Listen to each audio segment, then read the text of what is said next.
মুই এখন আছি বরিশাল।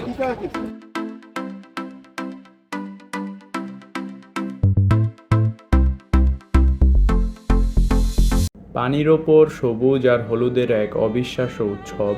আমরা এখন আছি বরিশালের ঝালকাঠি সীমানার ভীমরুলি ভাসমান পেয়ারা বাজারে। তিন খালের মোহনায় যখন শত শত কাঠের ডিঙি নৌকা পেয়ারার ডালা নিয়ে এসে জড়ো হয়, মনে হয় যেন সময় থমকে গেছে। 200 বছর ধরে স্থানীয় চাষিরা নিজেদের হাতে কাটা নালা আর কান্দা পদ্ধতিতে এই পেয়ারা বাগানগুলো টিকিয়ে রেখেছে। এশিয়ার ভেনিস নামে খ্যাত এই পেয়ারা বাগানটি অবস্থিত বরিশালের ঝালকাঠিতে। বরিশালকে শুধু ধান, নদী, খাল এর শহর বললে কম বলা হবে। ঝালকাঠির ভীমরুলি ও স্বরূপকাঠির প্রায় 85টি গ্রামে যে খালের নেটওয়ার্ক তৈরি হয়েছে তা প্রায় 200 বছরের পুরনো এক ঐতিহ্য। এখানকার মানুষ মূল ভূখণ্ডের চেয়ে নৌপথের ওপর বেশি নির্ভরশীল। এই অঞ্চলে প্রায় 31,000 একর জমিতে পেয়ারা চাষ হয়, যা বাংলাদেশের মোট পেয়ারা উৎপাদনের সিংহভাগ। সকাল 6টা থেকে বেলা 12টা পর্যন্ত এই নদীপথ যেন রূপ নেয় শত শত ডিঙি নৌকার এক জীবন্ত কলজে। বেচা কেনা পুরোটাই হয় পানির ওপর, কোনো রকম নোঙর করা ছাড়াই। তাই বাংলার ভেনিস দেখতে আমরা আজকে রওনা দিচ্ছি বরিশালের উদ্দেশ্যে এবং আপনাদেরকে বরিশালটা এক্সপ্লোর করে দেখাই। তো চলুন যাত্রা শুরু করি। ঢাকা থেকে যদি বাসে বরিশাল যেতে চান তাহলে ভাড়া পড়বে জনপ্রতি 500 টাকা থেকে 600 টাকার মধ্যে।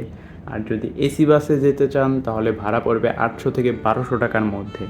তবে বরিশাল যাওয়ার সবথেকে জনপ্রিয় মাধ্যম হচ্ছে লঞ্চ।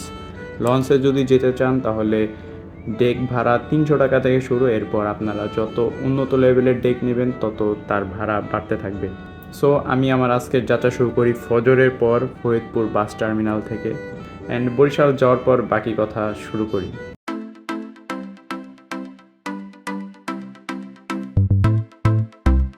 সকাল 9:30টায় বরিশাল পৌঁছানোর পর এখন আমাদের প্রথম কাজ হচ্ছে একটু ফ্রেশ হয়ে নেওয়া এবং আশেপাশে থেকে হালকা নাস্তা করে নেওয়া। এরপর এখানে আপনারা অনেক মাহিন্দ্রা পেয়ে যাবেন, যেগুলোর ভাড়া পড়বে জনপ্রতি 70 থেকে 80 টাকা করে ভীমরুল পেয়ারা বাজার পর্যন্ত। তো এরপর মাহিন্দ্রাতে উঠে যাবেন এবং সুন্দর দৃশ্য দেখতে দেখতে আপনারা ভীমরুল পেয়ারা বাগান যে ঘাট সেখানে চলে আসবেন। এবং এখানে আসার পর আপনারা চাইলে এখানে ছোট ছোট কিছু ডিঙি নৌকা আছে অথবা বড় বড় নৌকা আছে, যেটা আপনাদের পোষায় সেইভাবে আপনারা এখানে ভাড়া নিয়ে নেবেন। ডিঙি নৌকাতে সর্বোচ্চ 200 থেকে 300 টাকা পর্যন্ত ভাড়া লাগতে পারে এবং বড় নৌকা আপনারা আলোচনা সাপেক্ষে ভাগ করে নিতে পারেন, যেহেতু বড় নৌকায় অনেক মানুষ হয়, সো ওইভাবেই দামটা আপনারা নির্ধারণ করে নিতে পারেন। তো এরপর আপনাদের যাত্রা শুরু হবে এবং যাত্রা শুরুতে আপনারা অনেক সুন্দর সুন্দর কিছু দৃশ্য দেখতে পারবেন। দেখে মনে হবে এটা যেন ইন্ডিয়ার কেরালায় চলে এসেছেন, কিন্তু এটা হচ্ছে বাংলাদেশের বরিশালের ঝালকাঠিতে অবস্থিত।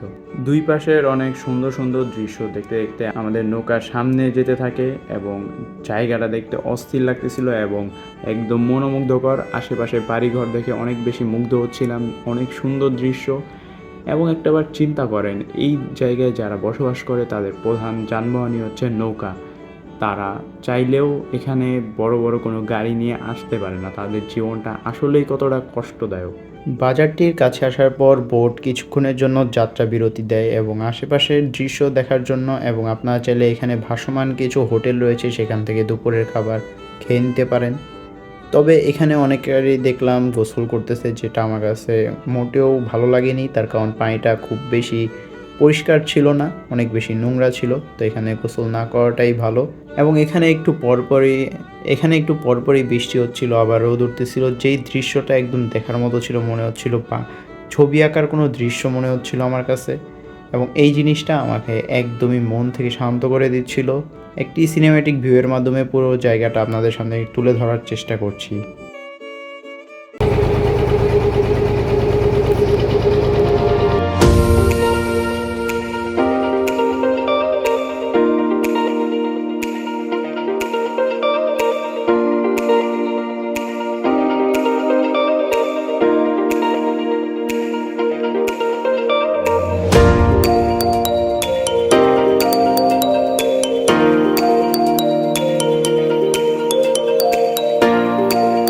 তারপর এখান থেকে রওনা দিয়ে দিই এবং সামনে একটি বড় পেয়ারা বাগান আছে, সেখানে যে আমরা একটু ঘুরে দেখব। তো এখানে চলে আসার পর এখানে কয়েকটি নৌকা একসাথে বাড়ি লাগার কারণে বড় একটা গ্যাঞ্জামের তৈরি হয় এবং শেষ পর্যন্ত মারামারি পর্যায়ে চলে যায়। দেন এখানে ট্যুরিস্ট পুলিশ আসে এবং ঝামেলাটা এখানেই শেষ করে দেয়। যেহেতু ঝামেলা লেগে গেছিলো তাই আমরা দেরি করিনি এবং সেখান থেকে বোট নিয়ে চলে আসি, যার কারণে বাগানটা এক্সপ্লোর করা এবার সম্ভব হয় নাই। মুই বরিশালে আইয়া ঝামেলাত পড়ছি, মারামারি দেখছি, সব স্পট ঘুরতেও পারি নাই বালা মতো। এখন নামাজে ব্রেক চলতেছে, একটু ঘোরাঘুরি করবো, পরে লাঞ্চ করতে যাবো। আর আমার লগে যে হামিম আইসি আজকে ট্যুরে, বান্দরবনের পর আমরা প্রথম ট্যুরে আইছি। তো এরপর আমরা সেখান থেকে রওনা দিয়ে চলে আসি বরিশালের দিকে এবং এই রাস্তায় আসার পথে একটি বড় মসজিদ দেখা যায়। মসজিদটা অনেক বেশি সুন্দর এবং মসজিদের অপোজিটে একটা কমিউনিটি সেন্টার আছে, সেখান থেকে চাইলে আপনারা দুপুরের নাস্তাটা সেরে নিতে পারেন। আমরা দুপুরের খাবার খেয়ে নিই মুরগির মাংস ভাত দিয়ে, যেটার প্রাইস পড়েছিল অলমোস্ট 180 টাকার মতো। এরপর মসজিদে ঢুকে মসজিদটা একটু এক্সপ্লোর করতে পারেন, মসজিদটা অনেক বেশি সুন্দর।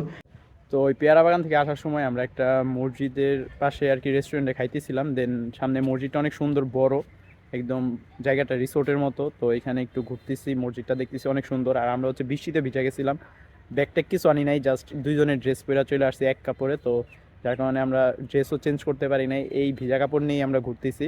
সন্ধ্যার দিকে এখান থেকে চলে যাব। তো এরপর আমরা নতুন একটা স্পটে যাব। আর মেন কথা হচ্ছে, যখন আমরা ওই পেয়ারা বাগানে যে বাগানের ভিতর যে ঢুকে উপরে ব্রিজের মতো কইরা যখন ওইখানে গেছি, তখন হচ্ছে নৌকাতে একটু কী জানি হয়েছে, কয়েকটা নৌকা এসে দেখলাম মানে একটা একটার সাথে বাড়ি খাইছে। তখন কিছু পোলাপাইন মিলে ওইখানে মারামারি করছে, যার কারণে ওইখানে আমরা বিরতি দেই নাই। যেহেতু ঝামেলা তৈরি হয়েছিল, পুলিশ আসছিল, তো ওইখান থেকে বিরতি না দিয়ে চলে আসছি, যার কারণে ওইখানে আমাদের আজকের মতো যাওয়া হয় নাই। নেক্সট ইনশাল্লাহ কোনো দিন আসলে হয়তো যাব। বাট মুই বরিশালায় খুবই ডিসঅ্যাপয়েন্টেড হয়েছি অনেক কিছু নিয়ে, বিশেষ করে এখানে পর্যটন এরিয়া, বাট ব্যবস্থাপনা খুবই খারাপ ছিল। তো মুই আগামীতে কোনো দিন বরিশাল ট্যুরে আসবো কিনা সন্দেহ আছে, দেখা যাক। অলরেডি হামিম তো না কইরা দিছে, ও আর আসবে না বরিশাল কোনো দিন ট্যুরে। তো দেখা যাক আমি কোনো দিন আসি কিনা। সো আরেকটু ঘোরাঘুরি করে তারপর এখান থেকে আর কি চলে যাবো। মসজিদটা আরেকটু আপনাদেরকে দেখাই।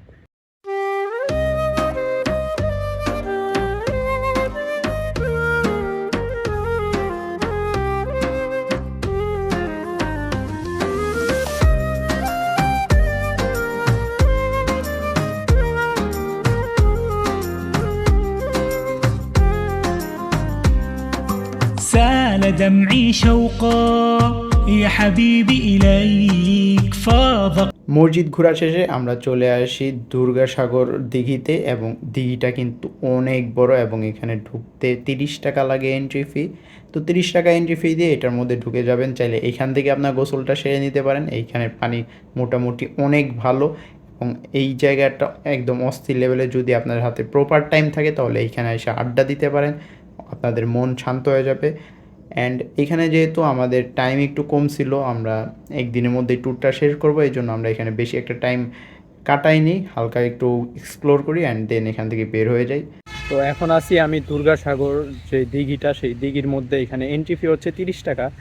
তো এইখানে দেখার মতো শুধু এই দিঘিটা আছে অ্যান্ড আশেপাশে ঘোরার মতো জাস্ট একটা বড় বাগান, এতটুকুই।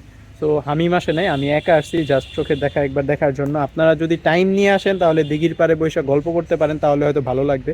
বাট টাইম কম থাকলে এটা আপনারা স্কিপ করতেও পারেন চাইলে, শুধু একটা দিঘি, তাছাড়া তেমন কিছু নাই। আর এই বাগানের মধ্যে একটু হাঁটাহাঁটি করতে পারবেন, গল্প করতে পারবেন, জাস্ট এতটুকুই। তো এখন আমি এখান থেকে লিভ নিব।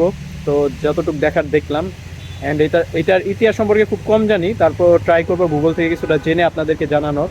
তো এখন এখান থেকে লিভ করব, দেন আমরা এখান থেকে যাব হচ্ছে এখান থেকে অন্য একটা স্পটে যাব। অ্যান্ড যেহেতু আমরা ডে ট্যুর দিতেছি, জাস্ট এমনি বরিশাল ঘুরতে আসছি আর কি, যেহেতু ফরিদপুর থেকে আসছি, সময় কম লাগে, এই জন্য ডে ট্যুরে আসছি। সো বেশি একটা টাইম নেই হাতে, সো চলেন নেক্সট স্পটে যাই, গো। সব কিছু দেখা শেষে আমরা রওনা দিই বরিশাল শহরের দিকে। এখন আমাদের গন্তব্য হচ্ছে 30 গোডাউনের দিকে। তো মধ্যেখানে বরিশাল শহরটাও একটু এক্সপ্লোর করা হয়ে গেল, অনেক কিছু জানতে পারলাম বরিশাল সম্পর্কে।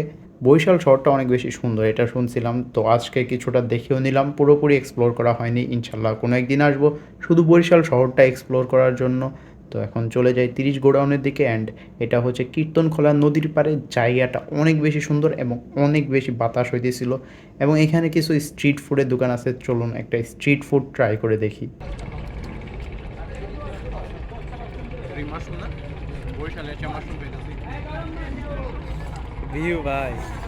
তো স্ট্রিট ফুড ট্রাই করা শেষ। এখন আমরা এখানে কিছুটা সময় পার করব এবং সন্ধ্যার দিকে আমরা হচ্ছে আমাদের বাসার দিকে ব্যাক করব। সো সন্ধ্যা পর্যন্ত এখানে টাইম পাস করি এবং শুনছি বরিশালের ম্যাক্সিমাম মানুষ নাকি এখানে আসে জাস্ট বিকালের টাইমটা এক্সপ্লোর করার জন্য।